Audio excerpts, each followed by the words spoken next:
যে ঘরে ছিল হাসি, আজ সেখানে শুধু পানি আর কান্না। 7 দিন ধরে বুক সমান পানিতে দাঁড়িয়ে আছে মা, শিশু, বৃদ্ধ মানুষগুলো। খাবার নেই, মাথা গোজার ঠাঁইও নেই।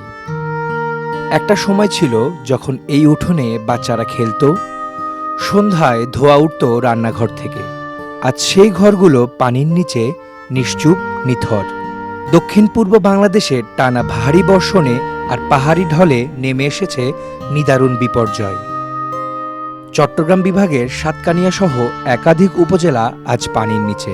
বন্যা আর ভূমিধসে এ পর্যন্ত প্রায় প্রাণ হারিয়েছে 50-এরও বেশি মানুষ।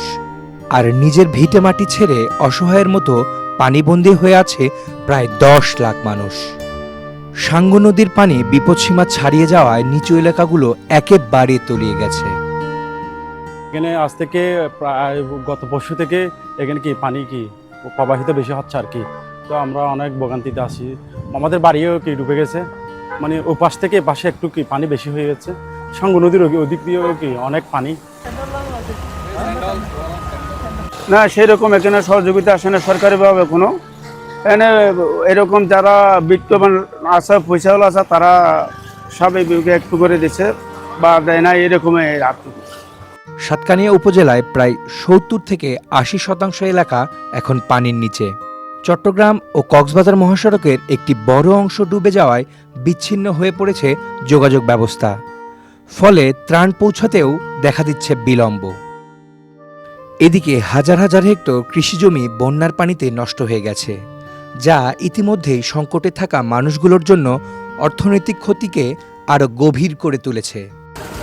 সবার ঘরে বাড়িয়ে পানি, তারপরে আমাদের সব ওই গরু ছাগল ওই স্কুলের মারে।